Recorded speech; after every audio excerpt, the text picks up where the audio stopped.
Welcome to another exciting actionvfx.com tutorial. In this episode, we'll look at the atmospheric smoke and fog elements you can get from the website. These can be great for a variety of different sceneries. Fog has a number of different beneficial qualities that can really transform or enhance the look of your shot. And you can get away with using fog in just about any scene because fog is natural. I mean, that's like being able to composite explosions into any random scene because explosions look cool.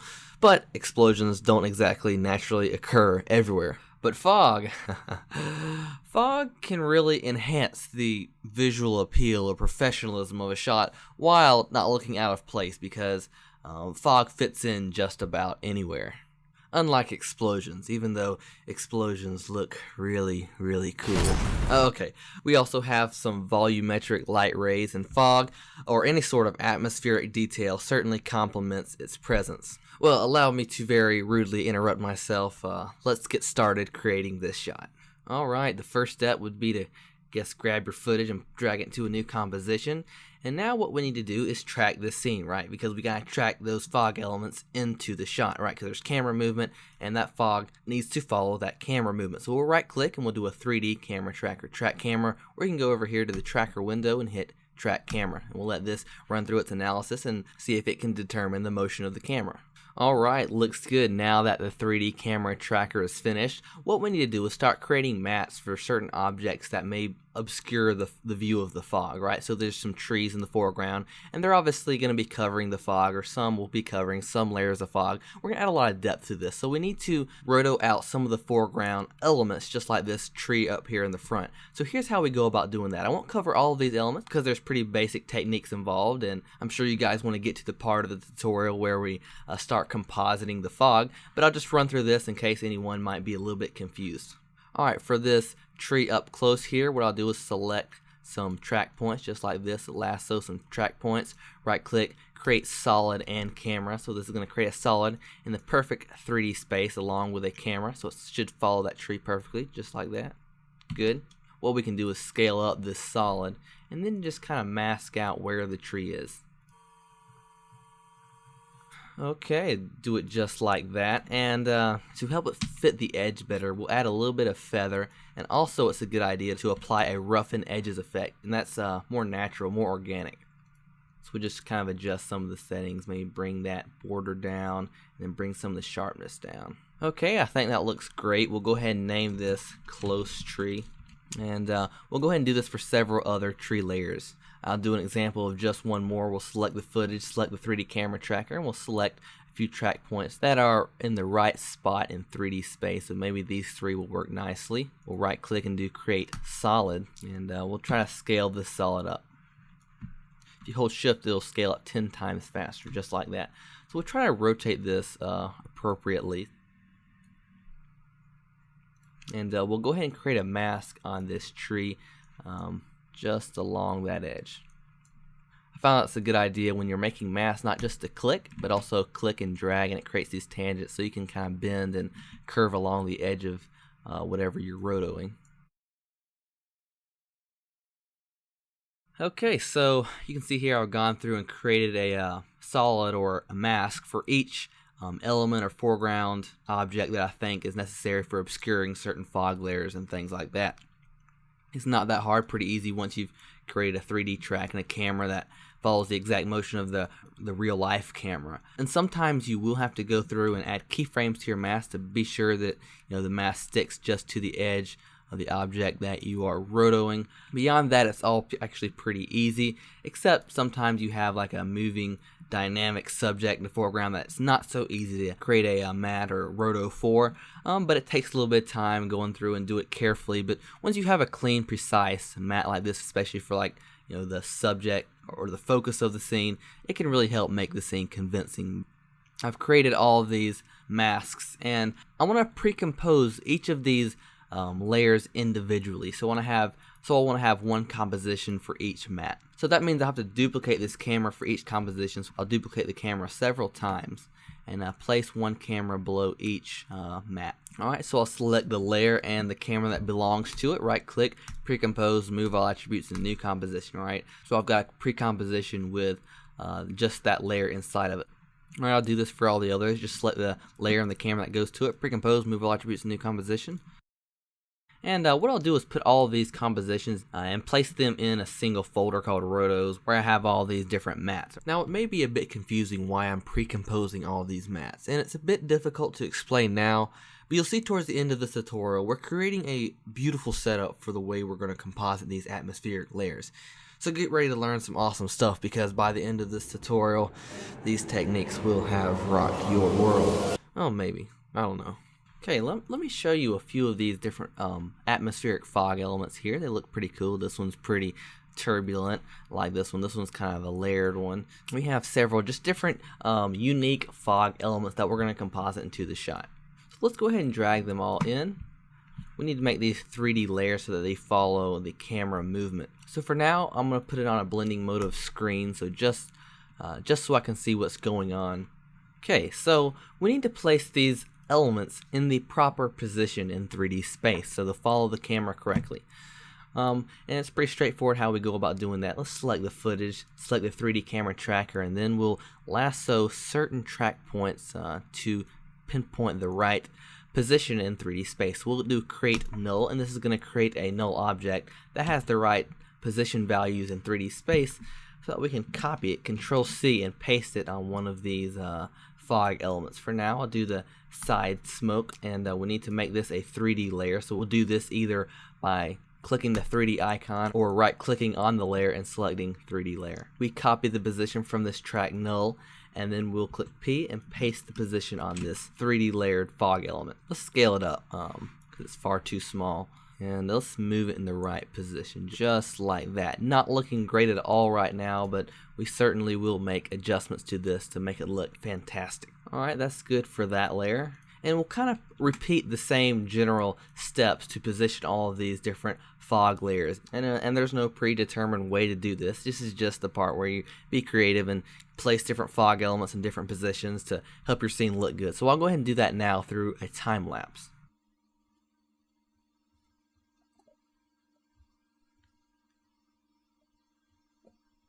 Alright, we have one kind of going up the hill down to the slope. We have another that's kind of up floating in the air. Doesn't look very good right now. We have another that's kind of up close on the ground near the camera. We also have another fog element down here at the bottom of this valley. Things are pretty chaotic right now, but we're going to cover some really cool techniques that I'm sure you guys are going to learn a few things on. You guys are going to really enjoy this. So let's go ahead and get started with those techniques. Here's how we're going to go about making this look cool. Let's pick a specific fog layer. This one will solo by hitting that button. We'll right click, do pre-compose, and we're going to leave all the attributes. Hit OK. So basically nothing changed except for the fact that I created a composition with the footage inside, so we can double click on that composition and make whatever adjustments we want. And whatever adjustments we make in here will also be made in the main composition. Alright, so I hope you guys get what's going on so far. Let's go ahead and go inside of this composition and start making those adjustments. Firstly, it can be a really big issue when we have the fog seeping beyond the edges of the frame.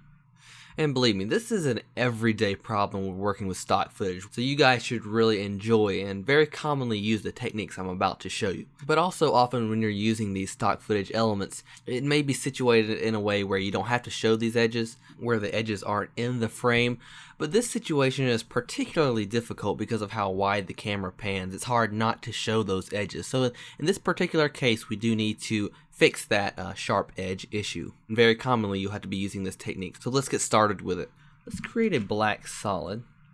And what we're actually going to do is scale it up just a little bit, maybe 125. And we're going to do this for a reason. Let's select our rectangular masking tool and pretty much select the entire screen just like this. And we'll do subtract. From here, we'll turn the mask expansion down to about -200. And now what we can do is add some feather, about 300 pixels of feather. Alright, so this does a decent job of fixing those edges, but sometimes it doesn't look very natural because it's too feathered. Alright, over here we have some nice detail and roughness, but over here on these edges it's too feathered, and there's actually a really cool way to fix this. Take note of this technique. So what I like to do is add a turbulent displace to the black solid layer.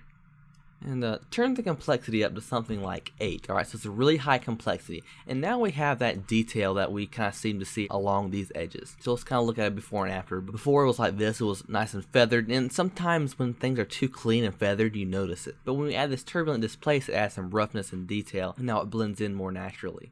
So usually I think it's a good idea not to subtract too much from these edges because you lose too much stock footage, alright? So it's okay just to leave a little bit of, edge still showing. But it can be presented as an issue because once you composite multiple of these smoke layers together, sometimes that edge stands out and it's noticeable. So we technically do need to get rid of this edge, but how do we do that without subtracting so much of our stock footage, right? Because if we bring this expansion down all the way to there's absolutely no edge showing, it just subtracts way too much of our stock footage, and that's just no fun. So I'm going to show you guys a really cool technique about how you can keep a lot of your stock footage in there while getting rid of that edge. What we'll do is we'll create another black solid. What I'll do is double click on this rectangular mask tool. I'll set the mask to subtract, and what I'm going to do here is turn the mask expansion down to about -75 and then feather it out 75 pixels. So this technically gets rid of any edge that was still there, but we still get to keep a lot of our stock footage in there without, masking out too much of our stock footage. So I was really glad to find this little trick or compromisation that allows us to keep a lot of our stock footage while removing any signs of that edge. And it still has a very natural look, so this is really cool. Alright, another thing that is very important that you must do is to animate the turbulent offset of this turbulent displaced layer, right? If it's stationary, you'll notice the effects, it won't look good. So let's go ahead and just add a subtle animation to this turbulent offset. We'll add a keyframe there, we'll go forward in time, and just kind of think about the general motion the fog is making, just kind of animate it in that direction. Okay, what else can we do to this fog layer? Well, I've said this many times before, and it's never a good idea to screen these type of elements like smoke, fog, dust, things like that. It's never a good idea to do screen because screen is an additive blending mode. Screen is for things like fire or explosions, things that brighten the scene. But fog's not meant to brighten the scene, it's meant to be its own translucent color. So instead of using the screen blending mode, we'll go in here and do something different. Let's create an adjustment layer, and this adjustment layer is going to transform the brightness into transparency. Okay, may sound a bit strange now, but it's going to be really cool. Check this out. What we'll add is a shift channels effect. Apply this to that adjustment layer. Here where it says take alpha from, we'll choose take alpha from luminance, alright? So it's basically saying define the alpha channel by the luminance. So the luminance is defining the alpha. So you can see that thinned out the fog layer, and that's because it created transparency. But the problem is it's also getting darker as we go out to the darker sections of the footage, and that shouldn't happen. It should only be getting more transparent. So we'll add a fill effect, and we can choose whatever color we want. We'll do about 75% brightness. Okay, so this fog layer is looking much better. Now it's its own natural color, but it's looking too flat. It's because it's one solid color, and that's not right. We should be several different colors because of different lighting and shadows and things like that. So we're going to add some color variation to this, and this is also really important and useful when making adjustments to elements similar to these. So let's create another adjustment layer, and we'll call this fractal noise. And you can probably guess what effect I'm about to add. It's a fractal noise effect. So something very important when you're adding fractal noise to objects that have transparency is to turn the blending mode to none. And that allows the fractal noise to blend with transparency much better. So try to remember that. That's really helpful. So we'll go ahead and scale up this fractal noise so it kind of blends with the detail of these edges that already exist. So kind of scale it up so it matches there, just like that. We'll turn the complexity up a bit, and also we do need to animate this fractal noise offset turbulence. So we'll go to the beginning, add a keyframe, move to the end of the footage, and just try to follow the general motion of the fog. Okay, it should be looking pretty sweet by now. Add a little bit of evolution. I'll do this with an expression. So I'll hold alternate, click the stopwatch. We'll type in time times 50. Okay, also I like to turn down the opacity of this fractal noise layer so that the effect is not so harsh. So maybe something like 65 or 75. Okay, so we should be pretty much finished with the adjustments made to this fog layer. And you can see how well it's actually blending in now with that color variation in the fog and the transparency. It's actually looking really good so far, and it blends in naturally without causing that flat, unattractive look. Okay, so you can see I've made those adjustments to each individual atmospheric fog layer. Just as a recap, I'll go in here and show you what I did.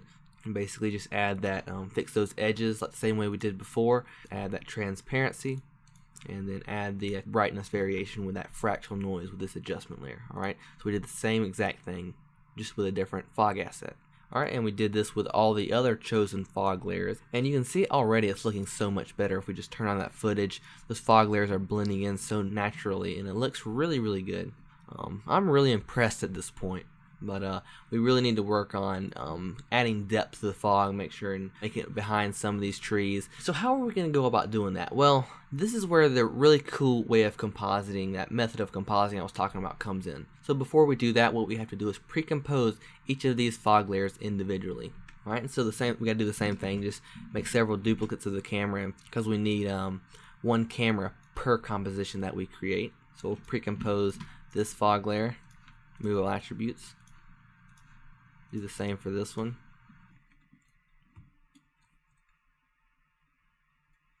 Alright, so here's what we have so far, and we're just about ready to begin the awesomeness.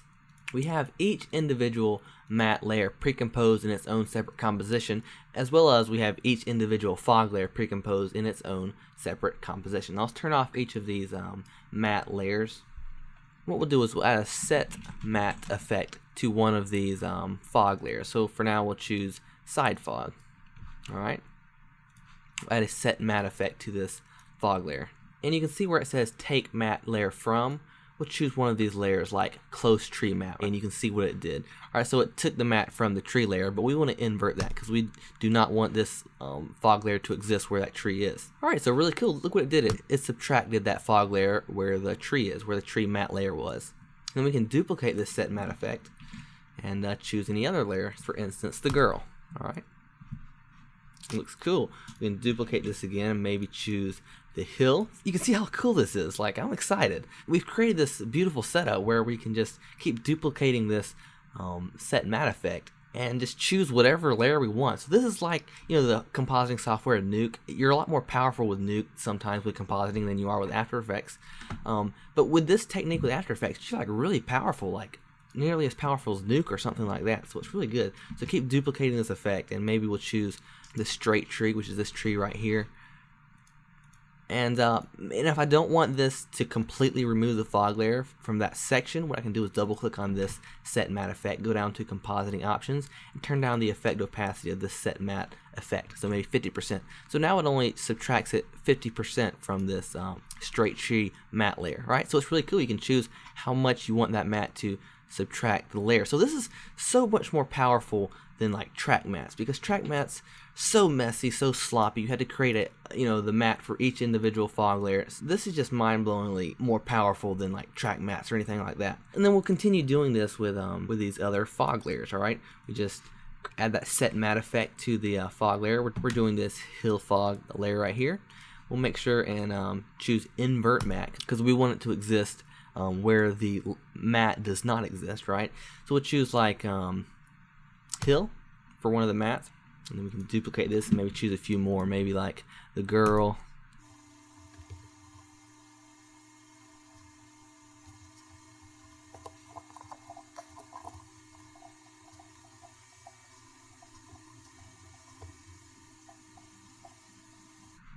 And I just want to show you guys how easy it is maybe to add like another fog element. Like over here, there's not really a fog element over here, and if I just paste in one of those fog elements that we already created, and what I can do is just position this just where I want it, and basically what I do is make sure I have a copy of that camera, to make a duplicate of that camera, and drag it up here with that fog layer, pre-compose them together, and I'll add a set matte effect to this and choose whatever layer I want. Okay, so we've pretty much finished with all this fog. I want to turn on a grade layer so we can kind of see the final result better. And you can see this is looking really good. I don't know about you, but I am really impressed with the way this turned out. I think we can all agree that the fog really does add some life to the scene and add some depth, some detail, beauty to this scene. So you can see in the original example we have some light rays. And these look pretty realistic because there's fog in these light rays, right? And I guess physically that's accurate because what causes a light ray is when a light beam hits some kind of substance in the air like dust or even fog and reflects the light beam to your eye and makes the light beam visible. And so that's why these light rays look more realistic, is because of the atmospheric detail. So I'll try to create this at a moderately fast pace. What I'll go ahead and do is drag in these light rays that I've already created and screen them on our footage. They look pretty cool, but they're not very realistic right now, and we're going to add some fog to these light rays. So what you need to do is kind of mix a whole bunch of different fog elements together to create something like this, alright? So we just mix a number of fog elements together. And what we'll do is drag this into the composition, and we're going to use this as the texture for the light rays. So first we'll position it in 3D space, right? So we'll make it a 3D layer, go to the 3D camera tracker and just lasso some points to create a null object in the right spot in 3D space. We'll copy the position, hit Control C, and paste it on that fog layer. Alright, looking good, but there can be some problems like these edges, alright? So this, especially like this scene I was saying, it's pretty difficult how it pans so far horizontally. And that can be a problem because of these edges. So there's a pretty cool way to fix this. I'm going to show you guys something pretty amazing. We'll pre-compose this fog layer and leave all attributes. Okay, we'll go inside of here. And what we're going to do is make this seamless, or make it so we can tile it. And this is a really cool technique. You guys are going to love this. Check this out. I had to use a little bit of brain power to figure out this technique. So we'll add an offset effect. And we'll change the shift center to 0, 0. And what I'll do is double click on this rectangular mask tool, select the footage and double click on that rectangular mask tool. I'll go down here to the mask expansion, bring it down just like that. So something pretty cool happens, and basically what's going on is the mask applies before the offset, and then the offset comes in and creates that effect. And basically what we're doing is taking out those edges. So we'll add some feather to this, minus 150 pixels of expansion, and then do 150 pixels of feather. So now what we're going to do is duplicate this layer, and we're going to change the offset of the bottom layer. And you can kind of see what this is going to do. Really cool, really cool. Alright, check that out. Now, we've got some gaps here, and what we're going to do is just duplicate this layer once more, remove that mask from the bottom one, and then take off this offset effect. Boom, we got it completely fixed. There we go. So now if we add an adjustment layer above this, we'll go to the offset and set this back to the way it was. And now we have this seamless fog layer. It's really cool. It's just like the first one, except we just made adjustments to these edges so that it's now seamless. So that's really cool. Alright, we can go back to our main composition. And what this allows us to do is add a motion tile effect. Unlike usual, do not select the mirror edges tool and just expand this output width and height. Check that out. It's completely seamless now. We can extend this as far as we want. Okay, so awesome. Alright, so now we just need to apply this fractal noise to the light rays, and the way we'll do this is toggle switches till you see this track matte, and what we'll do is use a luma matte. So it's only going to exist in the bright spots of these light rays, and it's not very visible right now. I'm going to go ahead and solo it so we can see what's going on. What I'll do is add a levels effect to these light rays and just kind of squeeze it till it brightens up just like that. And for this, I'm going to brighten this with a levels effect as well. Just squeeze that down. Yeah, there we go. So make these light rays visible. Okay, there's some pretty significant issues. The first issue is that there's actually darkening spots in these light rays, and that's not right. We'll do the same technique. We won't do a screen blending mode. We'll do the same technique as we used before. Just adding a shift channels. I'll take alpha from luminance, fill this in with a color. I hope you're not confused, but these are the same techniques we've learned earlier on in the tutorial. And if you feel that certain spots are too dark because of that fog texture, what you can do is go to the levels effect here on the fog layer and bring up the blacks just like that. So you're completely free with how visible and the contrast and different things with this. So play around with that, get it lit just like you want, but in the end we have some really cool looking light rays. And we definitely did some pretty darn cool techniques to create this whole scene. Alright, it's been awesome. Whew, alright, we, my friends, have just covered a lot of ground. Showed you guys some of my raddest compositing techniques. Be sure to comment, let us know what you thought about this tutorial. I hope this video gave you guys some insight on how you can dramatically improve your shots with atmospheric stock footage. So glad you guys decided to go through this tutorial with me. It's been so fun. Check out the website, actionvfx.com. Download all the awesome free stuff. Put it to use. Improve those shots.